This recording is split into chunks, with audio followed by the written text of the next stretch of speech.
Hello students, कैसे हैं आप सब। तो आज का जो लेक्चर है हमारा वो एक बहुत ही इंपॉर्टेंट लेक्चर है और वो है electric field intensity due to a charge ring along a point which is lying along the axis of the ring. Okay, थोड़ा बड़ा टॉपिक है और थोड़ा बड़ा इसका डेरिवेशन भी होगा, लेकिन अगर आप हर एक पॉइंट को बहुत ध्यान से समझेंगे तो ये बहुत ही आसान सा डेरिवेशन आपके लिए हो जाएगा। ठीक है, तो चलिए शुरू करते हैं आज हम इस बहुत ही इंपॉर्टेंट लेक्चर को। तो इस लेक्चर को शुरू करने के लिए सबसे पहले हमने एक रिंग को माना है। हालांकि रिंग का मतलब क्या है, कोई एक सर्कुलर पार्ट या एक सर्कुलर वायर जिसके की आउटर पेरिफेरी पे चार्जेस हैं। ठीक है, होता वो सर्कुलर है, लेकिन अगर उसको मैं फ्लैट दिखाऊं ऐसे, ये सर्कुलर पार्ट, अगर मैं इसको ऐसे दिखाऊं तो ये सर्कल वो आपको सामने से थोड़ा टेढ़ा दिखेगा। ठीक है, ऐसे कर देंगे तो मैंने ऐसा वाला बनाया है, ये थोड़ा साइड व्यू है उसका। ठीक है, फ्रंट व्यू नहीं है, फ्रंट व्यू तो वो बिल्कुल सर्कल बनता, ये उसका थोड़ा साइड व्यू है जिससे कि हम इसको रिंग को समझ रहे हैं। इस पूरे में ये जो आर है, ये R radius of the ring है। ठीक है, और यहां ये जो सेंटर है, ये सेंटर है हमारा O। इस सेंटर से किसी x दूरी पर हमने पॉइंट माना है P। ये वही पॉइंट है, आपको याद होगा हम लोग पॉइंट हमेशा P उसी को कंसिडर करते हैं जहां पर हमें इलेक्ट्रिक फील्ड इंटेंसिटी पता करनी होती। ठीक है, तो ये पॉइंट है हमारा P। अब इस पूरे वायर पे चार्ज है इस तरीके से, पॉजिटिव या नेगेटिव जो भी है, बट पूरे वायर पे है। ठीक है, हम ऐसा मान लेते हैं कि पूरे वायर पे ही फैला हुआ है, कुछ भी चार्ज हो सकता है। अब भाई साहब, हमें जो इलेक्ट्रिक फील्ड इंटेंसिटी बताई गई है वो तो चार्ज डिस्ट्रीब्यूशन में लाइन चार्ज के लिए बताई गई है, शीट चार्ज के लिए बताई गई है और वॉल्यूमेट्रिक चार्ज के लिए बताई गई है। लेकिन अगर सर्कुलर वायर है कोई एक रिंग के शेप में, तो उस पर जितने भी चार्जेस है उसके वजह से किसी पॉइंट P पे, जो कि इसके एक्सिस पे लाई करता है, एक्सिस का मतलब जो लाइन सेंटर से होके गुजरती हो उसको हम लोग एक्सिस बोलते हैं। जैसे कोई एक रिंग है ऐसा और इसके सेंटर से जो लाइन जा रही है दैट इज एक्सिस।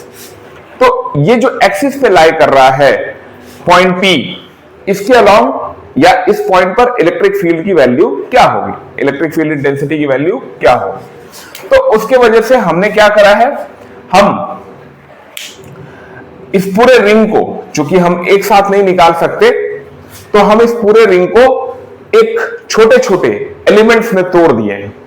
वो एलिमेंट इतना छोटा है कि वो लगभग पॉइंट के रूप का हो गया है।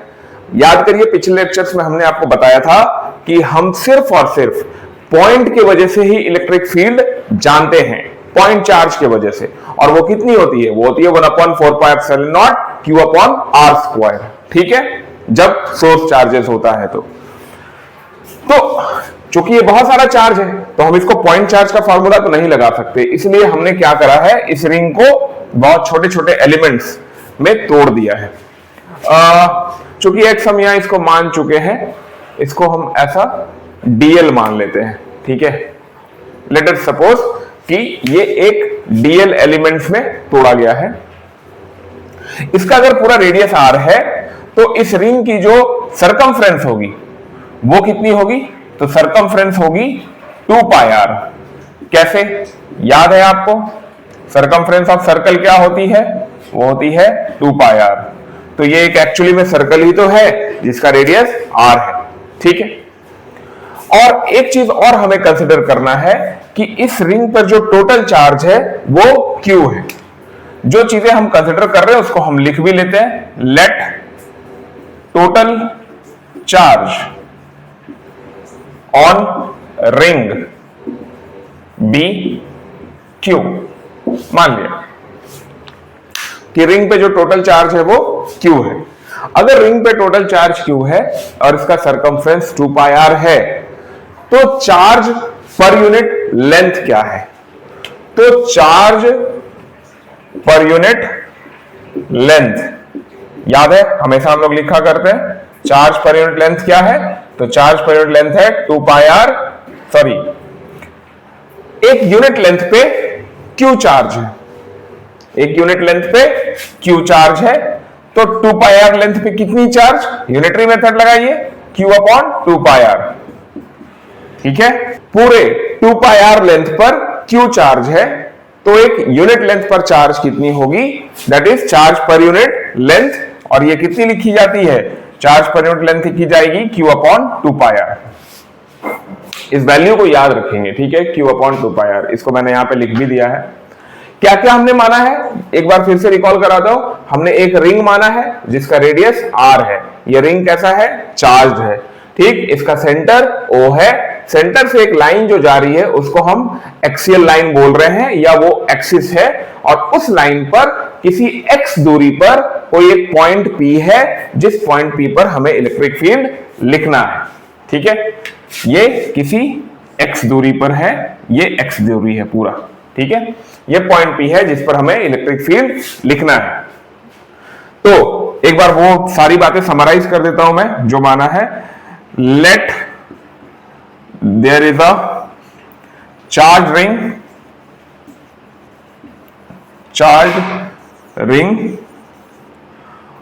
Of radius r with centre O, पहली बात, ठीक है। दूसरी बात और क्या हमने माना है, let x be the distance from O at which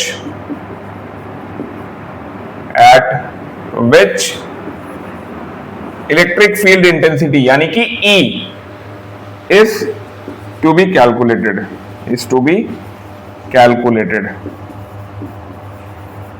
ठीक। ये पूरा समरी है इसका। अब हमें ये बात पता है कि अगर एक यूनिट लेंथ पर जो चार्ज है वो Q बाय 2 पाई आर है, तो डीएल लेंथ पर कितनी होगी, लिखने का क्या है तरीका।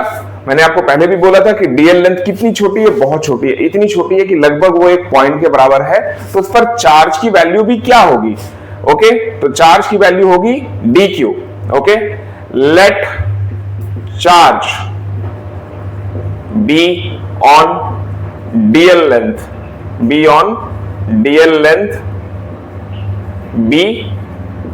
dq, इसको हमने dq मान लिया, लेट कर लिया, ठीक है, लेट। अब जो हमारे पास डीएल लेंथ पर चार्ज है वो तो dq है, तो dq की वैल्यू क्या हुई, याद करिए, एक यूनिट लेंथ पर charge q upon 2 pi r, तो dq लेंथ पर, सॉरी याद करिए, एक यूनिट लेंथ पर charge q upon 2 pi r, तो डीएल लेंथ पर चार्ज कितनी, डीएल लेंथ पर चार्ज होगी q upon 2 pi r into dl, q upon 2 pi r into dl. ये हमारे पास dq लेंथ पर, ये हमारे पास डीएल लेंथ पर चार्ज आई, ठीक है। चलिए आगे बढ़ते हैं। तो हमें इलेक्ट्रिक फील्ड का फॉर्मूला पता है, और वो इलेक्ट्रिक फील्ड का फॉर्मूला होता है 1/4 pi epsilon not q upon r square. समझ में आ रही बात। तो मैं थोड़ा सा इसको रब करता हूं। तो जो बातें यहां लिखी गई थी मैंने उसको छोटे में समराइज कर दिया, क्योंकि मुझे यहां पर कुछ ड्रॉ करना है, ठीक है। तो इलेक्ट्रिक फील्ड का जो फॉर्मूला होता है वो होता है 1/4 pi epsilon not q upon r square, ठीक है। यहां पर जो r आती है नीचे में, डिनोमिनेटर में जो r आती है, वो याद करिए वो चार्ज से पॉइंट P की दूरी होती है, वो चार्ज से पॉइंट P की दूरी होती है। छोटी वाली r का बात कर रहा हूं मैं, जो डिनोमिनेटर में आता है। कौन सा वैल्यू याद करिए, इलेक्ट्रिक फील्ड की वैल्यू होती है 1/4 pi epsilon not q upon r square, okay. ये जो q अपॉन r स्क्वायर है, ये इसमें जो r है ये चार्ज से पॉइंट P की दूरी है। तो हमने चार्ज कहां माना है, चार्ज तो हमारा डीएल के पास है सारा, इतने दूर में चार्ज माना है, तो यहां से पॉइंट पी की दूरी कौन सी होगी, यहां से पॉइंट पी की दूरी ये होगी, ये वाली, ठीक है, कुछ ऐसा।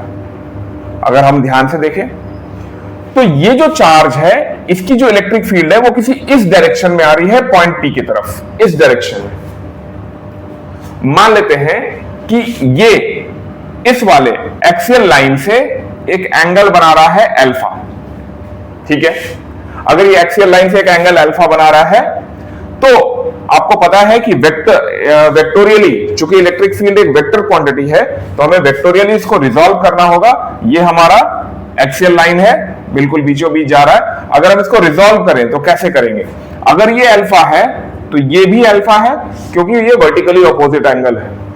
और अगर इसका हम कंपोनेंट देखें तो ये हमें मिलेगा, क्योंकि इसके वजह से ये लेंथ बहुत छोटा है तो इसकी वजह से इलेक्ट्रिक फील्ड भी बहुत छोटी होगी, क्योंकि इस छोटे लेंथ की वजह से चार्ज भी बहुत छोटा है तो इलेक्ट्रिक फील्ड भी बहुत छोटी। तो हम मान लेते हैं कि डीएल लेंथ की वजह से जो इलेक्ट्रिक फील्ड है वो डीई है। और अगर हम इलेक्ट्रिक फील्ड डी मानेंगे तो इलेक्ट्रिक फील्ड डी का हॉरिजॉन्टल कंपोनेंट क्या निकलेगा, वो निकलेगा डीई कॉस अल्फा, ठीक है। और डीई का एक वर्टिकल कंपोनेंट आएगा जो नीचे की ओर आएगा, और वो नीचे की ओर कंपोनेंट क्या लिखा जाएगा, डी साइन अल्फा। ये एक हॉरिजॉन्टल कंपोनेंट और एक वर्टिकल कंपोनेंट।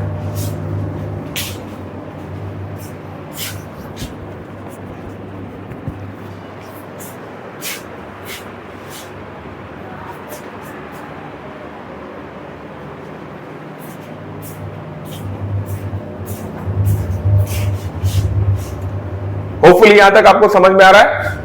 तो अगर आप ध्यान से सोचें तो ये जो डीएल है इसके वजह से जो डीई है इसमें दो कंपोनेंट आई, एक हॉरिजॉन्टल एक वर्टिकल। वैसे ही अगर कोई नीचे में यहां पे डीएल होगा तो इसके वजह से जो इलेक्ट्रिक फील्ड है वो किसी इस डायरेक्शन में जा रही होगी। ध्यान से देखिए, इस डायरेक्शन में, ठीक है। मैं ऐसे डॉटेड बना देता हूं, आपको समझ में आएगा। यहां से जो इलेक्ट्रिक फील्ड है वो किसी इस डायरेक्शन में जा रही होगी। और अगर चूंकि ये सिमेट्रिकल बॉडी होती है, ये सेंटर पे बिल्कुल बीचों बीच होता है, तो अगर ये अल्फा है तो ये भी अल्फा होगा, उस केस में ये भी अल्फा होगा। और चूंकि अगर डीएल ही हम मानेंगे तो ये डीई है। अब डीई का जो एक कंपोनेंट होगा वो कॉस अल्फा इस डायरेक्शन में और साइन अल्फा ऊपर, ठीक। 11th क्लास का कॉन्सेप्ट है बिल्कुल, डी कॉस अल्फा इस डायरेक्शन में, साइन अल्फा ऊपर। अब जो ऊपर वाला साइन अल्फा आएगा वो नीचे वाले साइन अल्फा को कैंसिल आउट कर देगा, ठीक। जैसे ऐसे रिंग है तो ऊपर से जो साइन अल्फा आया, ऊपर से जो डी आया उसके वजह से साइन अल्फा ऊपर, और नीचे से जो डी गया उसके वजह से साइन अल्फा नीचे, और ये दोनों एक दूसरे को कैंसिल आउट कर रहे हैं। हमारे पास बचता कौन सा कंपोनेंट है, हमारे पास बचेगा सिर्फ डी कॉस अल्फा। तो यानी इस पूरे की वजह से अगर हमें इलेक्ट्रिक फील्ड लिखना हो तो हम इस डी कॉस अल्फा को इंटीग्रेट कर देंगे पूरे पर। एक छोटा सा डीएल लेंथ पर डी कॉस अल्फा आया, अगर हम इस तरह से कंसीडर करें तो डीएल डीएल डीएल डीएल पूरे रिंग पर डीएल लेंथ ही है। तो हम क्या करने वाले, इस डी कॉस अल्फा को इंटीग्रेट कर देंगे। होपफुली आप समझ पा रहे हैं, मैं बोल रहा हूं D sine alpha will cancel out each other, तो डी कॉस अल्फा इंटीग्रेट हो जाएगा और जो इंटीग्रेशन होके आएगा वही हमारा इलेक्ट्रिक फील्ड होगा, ठीक है। तो चलिए करते हैं। तो हम ई नेट क्या लिखेंगे, हम ई नेट लिखेंगे, ध्यान से देखिए, integration of D cos alpha, integration of D cos alpha. सबसे पहले हम d का वैल्यू डिफाइन करते हैं कि d क्या लिखी जाएगी, ठीक है। अगर ध्यान से देखिए तो जो इलेक्ट्रिक फील्ड की वैल्यू होती है, एक्सप्रेशन होता है, वो तो होता है 1/4πε0 q/r², ठीक। तो d के जगह पर हम इसी एक्सप्रेशन को अगर हम फॉलो करें तो हम ऐसा लिख सकते हैं, d is equals to 1/4πε0, constant है तो ये k से भी रिप्रेजेंट होता है, तो हम अपने कन्वीनियंस के लिए इसको k ही ले लेते हैं। तो इसको लिखेंगे d बराबर k, q की जगह पर क्या आएगा, dq, q की जगह पर dq और r²। अब ये जो r है ना, ये चार्ज से पॉइंट p की दूरी होती है। अब चार्ज से पॉइंट p की दूरी क्या होगी, ध्यान से देखिए, चार्ज से पॉइंट p की दूरी, ये टोटल जो दूरी है ये r है, और ये जो टोटल दूरी है वो x है। ये परपेंडिकुलर है, ये बेस है, तो इसका जो हाइपोटेन्यूज बना वो बना √r² + x² पाइथागोरस थ्योरम के हिसाब से। और इसको हम ऐसा भी लिख सकते हैं r square plus x square का होल पावर 1/2। तो d की वैल्यू हो गई k d q divided by r square, यानी आर स्क्वायर की जगह पे क्या लिखेंगे, r square plus x square का होल पावर 1/2 का स्क्वायर, आर स्क्वायर। ठीक, जैसे ये करेंगे तो ये कैंसिल आउट हो जाएगा। कोई भी वैल्यू अगर रूट के अंदर स्क्वायर पे होती है तो रूट खत्म हो जाता है, आपको पता है। तो हम इसको वापस, इस वैल्यू को इसमें डाल के वापस लिख रहे हैं, E net is equals to, तो डी क्यू के जगह पर, सॉरी डीई के जगह पर क्या आएगा, डीई के जगह पर आएगा के डी क्यू, नीचे में आएगा r square plus x square का होल पावर केवल 1/2, sorry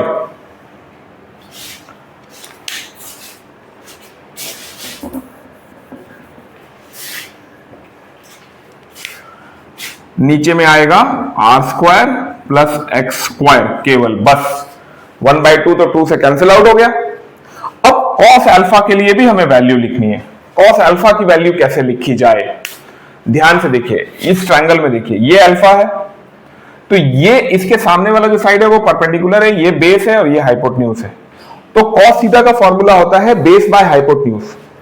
base by hypotenuse, base क्या है, बेस है x, और हाइपोटेन्यूज क्या है, हाइपोटेन्यूज है r square plus x square का होल पावर 1/2। ठीक, ये हमें इसका इंटीग्रेशन करना है, क्योंकि हमने ये वैल्यू तो सिर्फ डी के लिए लिखी है, एक छोटा सा डीएल है, ठीक है ना, लेकिन ऐसा डीएल डीएल यहां से अगर हम शुरू करें तो ये पूरा 2 पाई आर तक वो डीएल घूमेगा। ठीक, तो हम लिमिट क्या डालेंगे, हम लिमिट पुट करेंगे 0 to 2 पाई आर। अगर हम 2 पाई आर तक पूरा इंटीग्रेट कर दें, इतना ही हमारा काम है, ठीक है ना। तो चलिए आगे बढ़ते हैं, ई नेट थोड़ा सिंप्लीफाई करते हैं, ध्यान से समझिए। अच्छा, एक और चीज है, dq को क्या लिखा जाएगा, dq को लिखा जाएगा 0 से 2 पाई आर, इसको वापस ऐसे ही रहने देते हैं।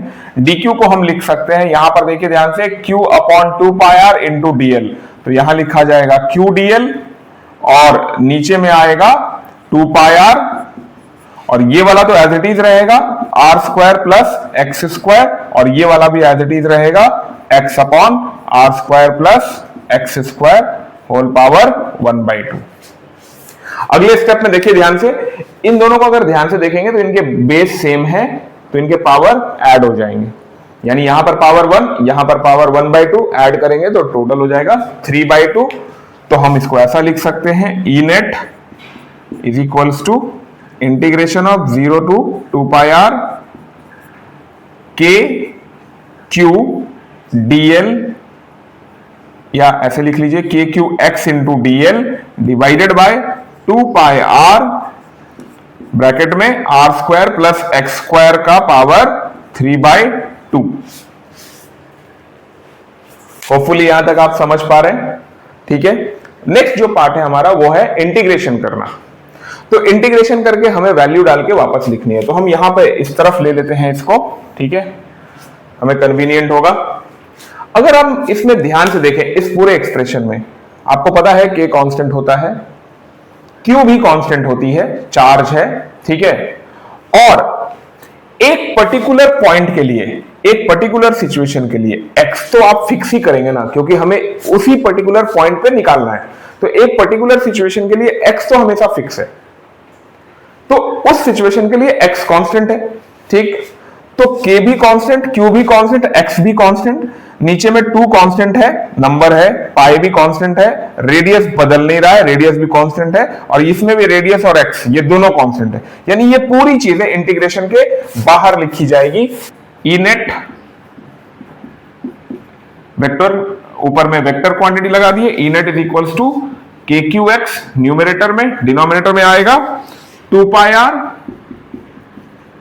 R square plus x square का होल पावर 3/2, और इंटीग्रेशन ऑफ 0 से 2 पाई आर डीएल। अब याद करिए डीएल का इंटीग्रेशन क्या होता है, जैसे डीएक्स का इंटीग्रेशन x, वैसे डीएल का इंटीग्रेशन l। अब l इसका इंटीग्रेशन आएगा, लिमिट्स कैसे डालेंगे, upper limit minus lower limit, तो अपर लिमिट तो है 2 पाई आर और लोअर लिमिट है 0, तो 2 पाई आर माइनस 0 कितना हो गया, सिर्फ 2 पाई आर। यानी यहां पर 2 पाई आर लिखा जाएगा और वो 2 पाई आर इससे कैंसिल आउट हो जाएगा। मैं क्या लिख रहा हूं, मैं ये लिख रहा हूं E net is equals to k Q x divided by 2 pi r r square plus x square का whole power 3/2 into 2 pi r. ये 2 पाई आर से ये 2 पाई आर कैंसिल आउट हो जाएगा, तो क्या बचेगा, final expression E net is equals to k Q x divided by r square plus x square का whole power 3/2।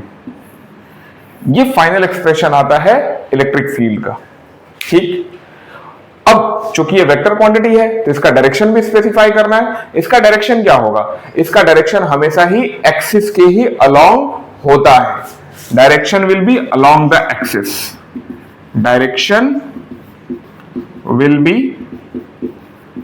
Along the axis, ये डायरेक्शन। एक बात और याद रखिए, इलेक्ट्रिक फील्ड का जो डायरेक्शन है फोर्स का भी वही डायरेक्शन होता है, या उल्टा फोर्स का जो डायरेक्शन है इलेक्ट्रिक फील्ड का भी वही डायरेक्शन होगा। ठीक, जब दोनों का सेम ही डायरेक्शन होता है तो इस केस में भी अगर हम कोई टेस्ट चार्ज एक्सिस पे रखेंगे तो उस पे जो फोर्स फील होगी वो भी एक्सियल लाइन के अलोंग ही फील होगी। ठीक है, तो ये पूरा हमारे पास ई नेट बन के आता है। होपफुली आपको ये लेक्चर समझ में आया होगा। अगर आपको लेक्चर समझ में नहीं आया तो आप एक बार कमेंट बॉक्स में वापस लिखेंगे, कहीं कोई डाउट रह जाएगा मैं आपको वापस गेट बैक करूंगा। प्लीज चैनल को लाइक करें, शेयर करें, सब्सक्राइब करें, ठीक है, और इसी तरह से और वीडियोस हम लोग लाते रहेंगे। मेन मोटिव है शॉर्ट वीडियोस लाना, शॉर्ट में हर कुछ समझाना। ठीक है, तो इसलिए कुछ वीडियोस जो है वो थोड़ी लंबी हो सकती है बिकॉज ऑफ, जैसे कि डेरिवेशन वाला पार्ट है थोड़ा हो सकता है, बट जो थ्योरेटिकल पार्ट होगा वो कोशिश करूंगा मैं शॉर्ट ही रखने का। ठीक है, चलिए मिलते हैं हम लोग अगले लेक्चर में, तब तक के लिए थैंक यू।